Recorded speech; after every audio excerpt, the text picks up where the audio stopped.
Et on va laisser la parole à Olivier Lafenêtre de Bordeaux sur un sujet qui est tout à fait, là aussi, d'actualité, évolution de la chirurgie percutanée du premier rayon en 2013. D'accord. Mes chers collègues, je vous remercie donc, pour cette invitation, particulièrement Philippe Merleos. Donc, je vais essayer de vous dresser l'état des lieux de l'utilisation de la chirurgie percutanée donc, aujourd'hui, après pratiquement une quinzaine d'années après son arrivée en France, puisque c'est 1999 par Christophe Delavigne à Bordeaux. Donc ce n'est pas vraiment un nouveau concept, mais aujourd'hui c'est vraiment un outil, à l'instar de ce qu'a pu être l'arthroscopie dans les années 80. Il y a beaucoup de parallèles entre les deux d'ailleurs. Alors vous allez me dire tout ça c'est très joli, mais est-ce que ça marche? Qu'en pensez? Il y a quand même un côté un petit peu commercial dans tout ça. Et quand j'étais venu il y a 3 ans dans cette même assemblée pour présenter toutes ces nouvelles technologies percutanées et arthroscopiques dans la chirurgie du pied, Monsieur Duparc m'avait dit il faudra revenir avec des résultats et nous dire un petit peu les complications de tout ça, parce que bon, c'est très intéressant, mais on ne peut pas se baser sur simplement cet attrait que peuvent avoir d'ailleurs les patients pour cette technique. Alors la chirurgie percutanée ou la chirurgie mini-invasive, elle a beaucoup de détracteurs. Donc l'un de ses principaux détracteurs à une certaine époque, donc Mark Myerson, qui est quand même un pilier de la chirurgie nord-américaine du pied, donc avait publié cet article dans le Foot and Coil International sur son expérience d'une technique mini-invasive à propos de 13 cas, donc c'est pas très sérieux. Et à propos de cette première utilisation un petit peu catastrophique, il avait conclu qu'il fallait surtout pas utiliser ce genre de technique, que c'était pas bon. Fort heureusement, donc beaucoup d'autres auteurs ont publié depuis très longtemps sur des techniques un peu similaires dans des revues prestigieuses, et ces techniques mini-invasives percutanées donnent régulièrement de bons résultats. Bon, par exemple, celle-ci, Bosch-Magnan, ce qu'on peut lui reprocher quand on étudie la littérature, c'est qu'on utilise une broche comme moyen de stabilisation, elle est externe, et que dans tous les travaux publiés, vous avez toujours un problème de surinfection superficielle au niveau de cette broche de stabilisation. Alors, un petit peu d'histoire avant de revenir à notre sujet. Donc, la chirurgie percutanée a pris son envol dans les après-guerre aux États-Unis sous l'influence des podiatres. Vous savez qu'aux États-Unis, il y a des podiatres. Et c'est donc Morton Meyer-Polokoff qui est le père de la chirurgie à petites incisions, comme on l'appelait au départ, puisqu'il a eu le premier l'idée d'utiliser le courant galvanique sur des électrodes percutanées pour traiter les exostoses sous-inguéales. Dans sa suite, d'autres auteurs donc, se sont essayés avec plus ou moins de bonheur à développer donc, cette chirurgie à petites incisions, mais c'est véritablement Stephen Isham, qui est à la fois un podiatre et donc un médecin donc nord-américain, aujourd'hui retiré, qui, dans les années 80, donc, a adapté donc, au traitement de l'hallux valgus la technique de Reverdin, donc, en développant donc, une ostéotomie appelée Isham Reverdin, du reste, et en développant l'instrumentation percutanée pour pouvoir la réaliser. Alors, vous savez, les podiatres ne sont pas des grands statisticiens, et donc bon, il a certes publié des résultats, mais c'était assez succinct, et finalement, pour lui, ça marchait bien. Il a rencontré donc en 1994 Mariano de Prado, qui est un chirurgien espagnol, et de cette rencontre est née en fait l'importation de toutes ces techniques en Europe et donc en Espagne. Et Mariano de Prado a travaillé en étroite collaboration avec le professeur Golano, donc qui co-dirige ce travail avec moi aujourd'hui, pour essayer de démontrer par des travaux anatomiques donc, la reproductibilité de toutes ces techniques percutanées. Et à partir donc, de 1997, ils ont enseigné donc, cette technique au laboratoire d'anatomie de Barcelone. Et donc moi-même, j'ai appris ces techniques donc, en janvier 2002 au laboratoire de Barcelone. Et la même année, on s'est dit qu'il faut absolument rapporter ça en France et surtout, non seulement l'enseigner, mais l'évaluer. Et donc dans le E de GRECMIC, vous avez évaluation, recherche, étude, évaluation. Alors dans le GRECMIC, qu'est-ce qu'on fait? On fait des cours sur cadavre, c'est très important, je pense, pour les chirurgiens. Donc des cours en français, des cours à l'étranger également, internationaux. Et on réfléchit à ce que l'on fait. On organise des congrès pour confronter les résultats. On commence à publier, on écrit nos techniques. Alors, revenons à notre sujet, donc l'ostéotomie d'Isham Reverdin, qui est en fait la technique originelle percutanée pour traiter l'hallux valgus. Donc cette technique, nous l'avons évaluée au GRECMIB, donc il y a plusieurs travaux qui ont été publiés donc, dans plusieurs revues, notamment celle-ci, nord-américaine, à propos d'une série multicentrique, donc sur pratiquement 200 cas, c'était le début de l'expérience, donc pour publier, il faut quand même avoir un petit peu de recul. Et puis des séries monocentriques, donc avec Thomas Bauer à Paris et puis moi-même à Bordeaux. Et au fil du temps, donc vous voyez que le recul va augmenter. Donc notre série monocentrique qui part avec 1 an et demi, eh bien on arrive à quasiment 3 ans de recul pour la série bordelaise. Donc les études sont tout à fait classiques dans l'évaluation des paramètres. Alors qu'est-ce que ça a donné cette évaluation?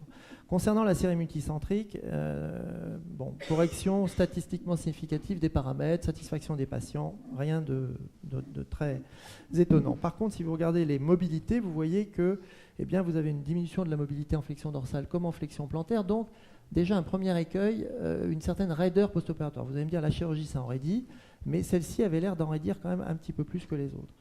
Deuxième problème, un certain nombre d'articulations non congruentes après l'intervention, mais bon, peu de recul, donc finalement, on ne peut pas trop conclure. Et finalement, les gens étaient quand même très contents de leur chirurgie. Moi, je revois aujourd'hui des gens que j'ai opérés il y a 10 ans et qui me redemandent la même chose.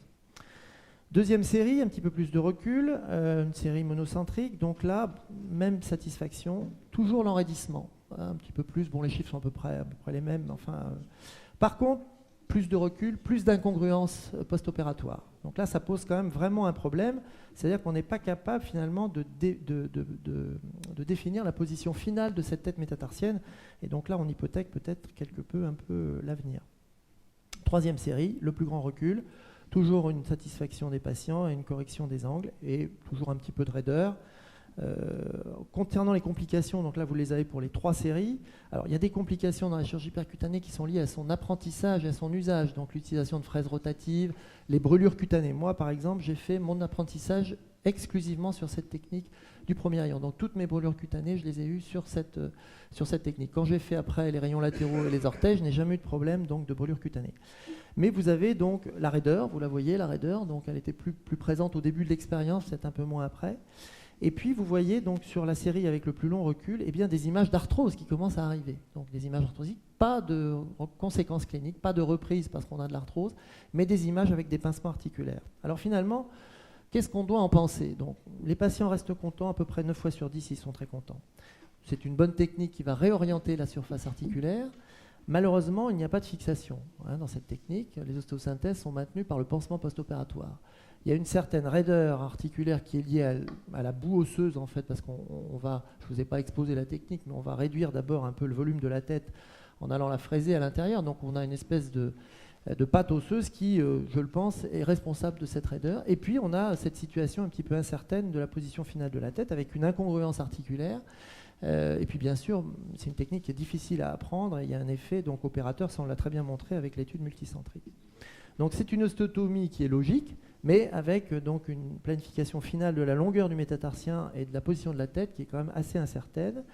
On s'est posé la question de savoir s'il fallait la fixer ou pas. Cependant, dans cette technique, on a apporté quelque chose qui est très important, que je vais développer par la suite, c'est l'ostéotomie percutanée de la phalange proximale, donc l'ostéotomie de Hecking. Aujourd'hui, donc finalement, après tous ces travaux, on est revenu en arrière. On s'est dit que cette technique était sûrement très intéressante, mais qu'en tant que technique pour corriger l'hallux valgus, elle avait très peu d'indications. Des hallux valgus certainement très peu déformés, où là, on va avoir donc un intérêt. Alors, on l'a démembré, puisqu'il y a des gestes élémentaires dans cette technique, et aujourd'hui, on utilise des parts de cette technique en association avec d'autres procédures donc, que je vais vous détailler. Cependant, le fait de pouvoir traiter l'hallux valgus par une méthode complètement différente, sans ostéosynthèse, avec une prise en charge très particulière, nous a quand même fait réfléchir et nous a ouvert les yeux. Et finalement, aujourd'hui, ce percutané, je vous disais dit en introduction, c'est comme l'endoscopie, c'est un outil qui permet de faire finalement un peu la même chose que ce qu'on fait à ciel ouvert, sur des techniques plus validées, et peut-être en modifiant un petit peu les procédures. Donc dans la chirurgie percutanée du premier rayon, il y a un certain nombre de choses aujourd'hui qui sont validées, que l'on peut utiliser en tant qu'outil, et puis il y en a d'autres, comme l'ostéotomie d'Hicham-Reverna, vous voyez, qu'on laisse un petit peu de côté, ou qui ne sont pas encore validées, comme l'ostéotomie de la base. Alors, qu'est-ce qui nous a conduit à cette réflexion? D'abord, une étape intermédiaire. Donc, dès qu'on a eu terminé, quand on était bien avancé dans l'évaluation de l'Hicham-Reverna et qu'on a vu finalement que ce n'était pas aussi bien que ça, on a commencé à mélanger un petit peu la chirurgie percutanée par petites touches avec des choses très validées. L'ostéotomie en chevron, publiée depuis très longtemps, avec des résultats fiables, l'ostéosynthèse, Patrice Diebol en est le grand ordonnateur en France et partout d'ailleurs ailleurs dans le monde. Donc on a commencé à mélanger tout ça et on s'est rendu compte que c'était aussi bien que la technique classique, mais qu'il y avait un certain nombre d'avantages apportés justement par la chirurgie percutanée. Donc des résultats, une série de près de 200 patients, 1 an et demi de recul. Donc tout ça évidemment c'est le début de l'expérience. Ça a été présenté dans un congrès international. Ce sont des chevrons, donc pas vraiment beaucoup de déformations. Les résultats, donc correction significative pour toutes les valeurs angulaires. Pas de raideur dans ce cas-là, par rapport aux mobilités préopératoires. Alors, la particularité de la chirurgie percutanée, c'est que l'ostéotomie phalangienne, on ne la fixe pas forcément. Vous voyez que quand on fait une ostéotomie phalangienne, donc à peu près 2 fois sur 3, eh bien, on ne la fixe qu'une fois sur 3. On peut tout à fait, par le pansement, faire une ostéotomie stable et qu'elle va parfaitement consolider, qu'il n'y a pas besoin de l'ostéosynthèse. Donc ça, c'est certainement un atout. Peu de complications dans cette chirurgie. Je ne dirais pas plus que la chirurgie classique dans cette indication. Bon, on met des vis, donc parfois il faut savoir les enlever. Là encore, tout est corrigé de manière statistiquement significative. Et puis, pas de raideur comme on peut avoir avec la chirurgie percutanée, en tout cas dans la dorsiflexion. Vous savez que la chirurgie de la luxe valgus en raidit toujours un petit peu en flexion plantaire quand même. Revenons à la chirurgie percutanée. Donc la bunionectomie, on entendait par là la réduction du volume de la tête. Bon, c'est quelque chose qui peut servir. Alors ça sert plutôt dans la luxe rigidus que dans la luxe valgus, naturellement. Alors c'est assez difficile techniquement. Il faut contrôler ce que l'on fait avec un fluoroscope. La qualité de la résection pour obtenir une surface bien plane n'est pas forcément évidente. Il y a ce problème de la pâte osseuse dans l'articulation et donc il faut laver l'articulation. On peut faire aussi une arthrolyse. Alors on peut couper un peu tout ce qu'on veut en percutané, du moment qu'on connaît bien l'anatomie. Dans un chevron percutané, par exemple, on va couper que le ligament suspenseur. Dans un hallux valgus un peu plus sévère, on va pouvoir désinsérer l'adducteur sur la base de la phalange. Donc, en fait, l'outil percutané là, permet vraiment de faire l'arthrolyse souhaitée à la carte, un peu ce que l'on préconise aujourd'hui en chirurgie du premier rayon. Puis, je vous ai parlé de l'ostéotomie de Hecking. Donc, l'ostéotomie percutanée de la phalange proximale, c'est un gold standard de la chirurgie percutanée. On peut le mélanger à n'importe quelle technique opératoire conventionnelle, même un scarf ou tout ce que vous voulez, et on peut la fixer ou ne pas la fixer selon les principes de Hicham au départ, et ça marche vraiment très très bien. Ça réduit quand même la morbidité, ça réduit l'incision, les douleurs post-opératoires, et pour les gens qui veulent passer à une chirurgie percutanée sans prendre de risque, eh bien, ils continuent à fixer leurs ostéotomies comme ils le faisaient à ciel ouvert. On a continué d'évoluer en adaptant les techniques connues. Donc là, je vous prends l'exemple du chevron, mais c'est aussi possible avec le scarf. Avec l'outil percutané, alors c'est pas exactement le même chevron, il est un petit peu plus proximal, mais il est fixé comme un chevron, donc il a une forme de chevron. Et donc le percutané va permettre là aussi d'avoir des suites peut-être un petit peu plus simples. Alors évidemment, on a fait des travaux pour voir la reproductibilité, notamment dans le vissage, qui est le temps un petit peu particulier. Ceci a été publié cette année donc, dans une revue allemande par le président de notre groupe, le Greg Miep, sur une série de plus de 400 patients avec un recul de plus de 2 ans et des résultats qui sont tout à fait corrects et satisfaisants et reproductibles. Surtout ça, c'est très important. On commence à en faire un peu partout dans le monde. Ça, c'est les travaux de la société australienne de chirurgie du pied qui fait un congrès en commun avec les Néo-Zélandais. Et donc, dans leur congrès commun au mois d'août dernier, il y avait 2 communications, une sur le chevron percutané, donc on a été importé là-bas, et puis sur la comparaison avec des techniques ouvertes, le scarf ici versus chevron percutané. Et donc, les anglo-saxons qui sont extrêmement scarf, eh bien, sont en train de revenir complètement là-dessus et donc sont en train d'adopter ces techniques. J'ai présenté moi-même à la Sofcote cette année, donc une série avec quasiment 3 ans de recul de 71 pieds, donc qui correspond aussi au début de notre expérience, mais enfin maintenant elle commence à être un peu importante. Vous voyez que dans cette série, eh bien, il y a 80% d'ostéotomie de la phalange proximale qui sont réalisées et qu'une fois sur 2, elle n'est pas fixée. Peut-être un petit peu plus surprenant, vous voyez que l'arthrolyse n'est faite qu'une fois sur 2. Et puis il peut y avoir des gestes associés. Évidemment, tout est corrigé. On passe d'un canon de l'avant-pied qui est égyptien, donc ce qui est assez classique dans le valgus, à un canon carré, voire grec, puisqu'on a raccourci le métatarsien, et on raccourcit le métatarsien, donc l'index métatarsien passe d'un index plus à plus minus à un index minus. Donc vous voyez un cas ici typique où il faut simplement raccourcir et translater la tête. Et bien là, on a une correction qui est parfaite avec cette technique. Alors, plus intéressant dans cette technique, contrairement à la technique originale d'Hicham, là, vous n'avez pas de raideur. Vous avez même une mobilité post-opératoire qui est supérieure à la mobilité préopératoire, quelques degrés seulement, mais c'est significatif. Donc ça, c'est un atout incroyable. Et les gens plébiscitent donc en général cette chirurgie lorsqu'elle est bien indiquée naturellement. Alors, on peut faire autre chose avec l'outil percutané, on peut faire des arthrodèses. L'intérêt de faire une arthrodèse, c'est qu'on va pouvoir associer dans le même temps une ostéotomie de Hecking percutanée et que vous voyez, on peut tout fixer par la même vis, par exemple. Ça a été publié donc, par Thomas Bauer, voici déjà 3 ans donc, au TCR. C'est validé. Et puis, on peut faire des choses un peu plus sophistiquées, donc des ostéotomies de la base. Alors là, on n'a pas encore suffisamment, je dirais, de recul pour des publications sérieuses. Bon, les ostomies de la base, c'est pour les alvéolus très importants. On a moins d'indications, donc on a des populations moins importantes. Et je pense qu'il est encore un peu tôt pour communiquer là-dessus. Et je terminerai sur ça, donc, parce que paradoxalement, plus c'est compliqué, plus le percutané va aider. Vous avez ici une patiente opérée par une technique conventionnelle à gauche, donc plusieurs années auparavant, un SCARF, donc pour ne pas le nommer, qui va pas bien. Et puis vous avez un hallux valgus, donc de première intention à droite, qui est quand même assez sévère. Eh bien là, à gauche, on a d'abord repris la première intervention par une arthrodèse faite en percutané, ce qui a permis de ne pas tout débricoler, de ne pas enlever tout le matériel. Elle a été bien entendu très satisfaite. Et le deuxième pied a été fait aussi alors, de manière hybride, c'est-à-dire que la technique de l'apidus, ici, l'arthrodèse cuneo-métatarsienne, est faite par un abord de 1 cm dorsal qui permet de bien contrôler donc, le déplacement. Ça, c'est une fixation classique pour une technique de l'apidus. Tout le reste est fait en percutané. Vous avez l'aspect du pied au 15e jour après le pansement post-opératoire et l'aspect au 45e jour, alors qu'on va la libérer de sa contention et qu'elle va pouvoir reprendre un appui. Elle va démarrer sa rééducation. Des suites qui sont quand même très simples pour une chirurgie, si on la fait à ciel ouvert, qui va être assez complexe.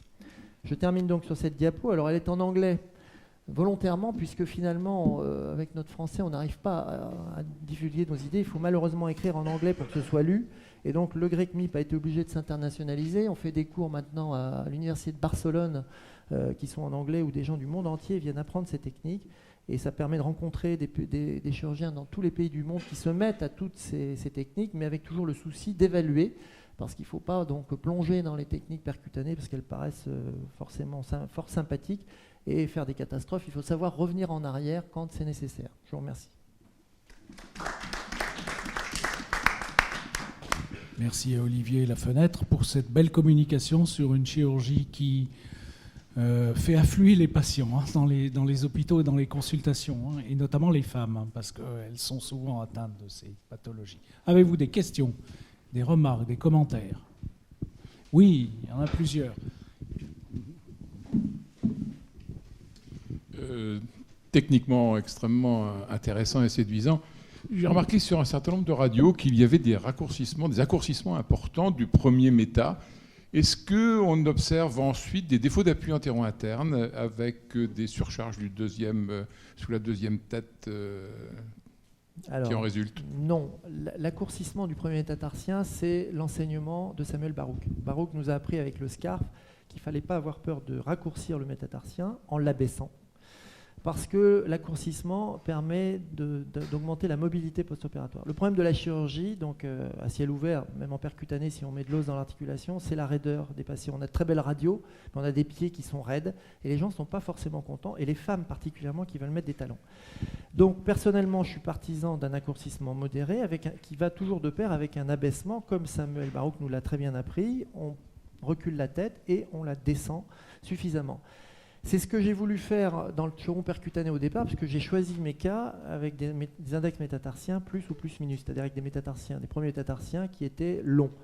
Ça, c'est les plus faciles à traiter. Alors, c'est vrai que quand on discute entre chirurgiens du pied, on s'aperçoit qu'en France, on n'a pas les mêmes pieds et qu'il y a des endroits où les métatarsiens sont très courts et des endroits où les métatarsiens sont plutôt longs. Moi, c'est vrai que dans ma pratique, j'ai pas mal d'index métatarsiens plus ou plus minus. J'ai des index minus.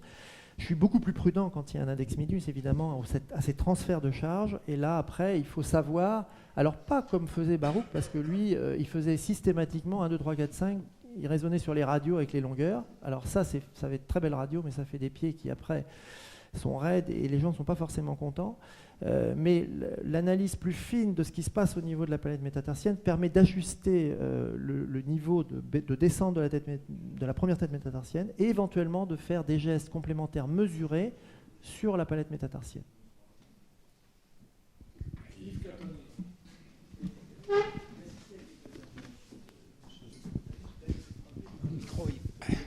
J'étais frappé par le rayonnement quand même que l'on prend. On m'avait dit qu'on ne prend rien parce qu'on en fait très peu et puis que finalement les nouveaux appareils permettent d'en passer.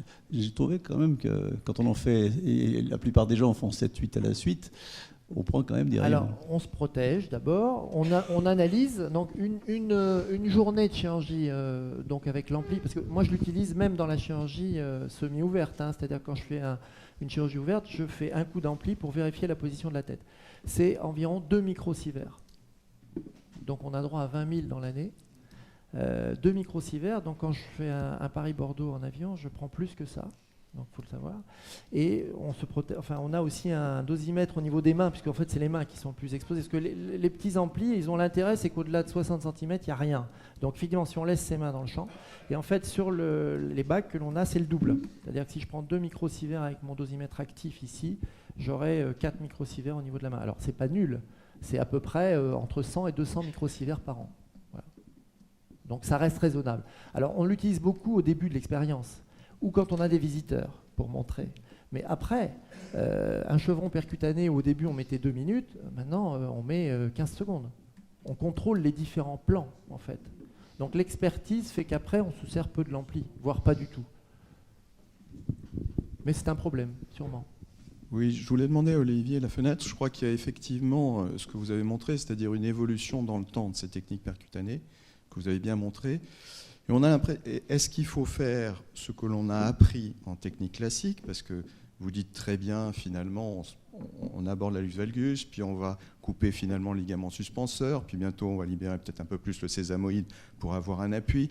Donc finalement, est-ce que tous les temps, parce qu'au départ, ce n'était pas exactement ça, c'est-à-dire qu'il y avait des ostéotomies, on fermait un peu les yeux, on faisait le pansement notamment pour le premier rayon qui n'est pas fixé par des parties latérales, puisque ce n'est pas comme les métatarsiens moyens, donc une certaine liberté, on va dire, du premier rayon dans le pansement.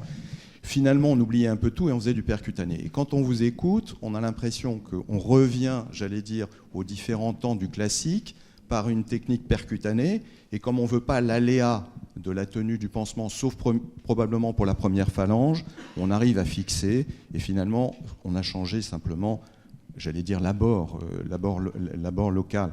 Quant au problème des raideurs, il y a certes probablement la poudre osseuse qui est évoquée, il y a aussi tous les gestes articulaires. Dès qu'un geste est articulaire, l'articulation s'en raidit, sauf si on la décomprime. Je crois que voilà. Donc cette évolution est intéressante. Et est-ce que, par contre, on est resté non fixateur dans les méta moyens, parce qu'ils sont, j'allais dire, canalisés avec des attelles latérales? Alors oui, on a évolué, on est revenu en arrière en se servant des principes de la chirurgie conventionnelle qui sont en France particulièrement bien établis, puisque ça fait des années que tout ça c'est...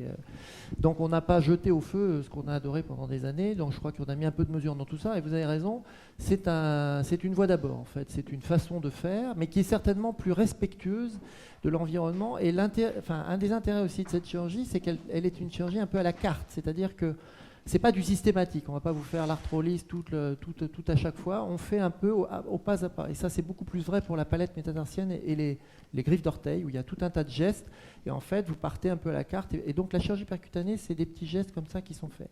Alors autant sur le premier rayon, si vous voulez, on est revenu en arrière à beaucoup plus d'orthodoxie dans la fixation, auprès d'ostéotomies connues, validées, on peut faire un scarf en percutané, hein, c'est pas un problème.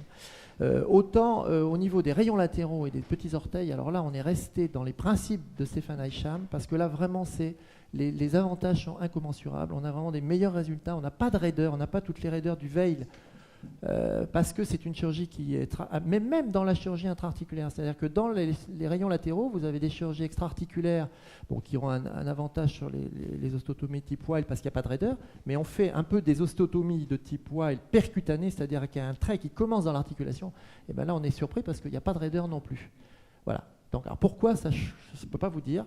Mais c'est sûr que pour les petits orteils, pour la palette métatarsienne, et alors pour le 5e rayon, il n'y a rien de mieux. Là, c'est publié. C'est largement supérieur à tout ce que vous avez aujourd'hui. Donc il y a des fois où c'est vraiment bien, puis il y a des fois où c'est pas mal, mais bon, il faut rester sur de l'orthodoxie quand même.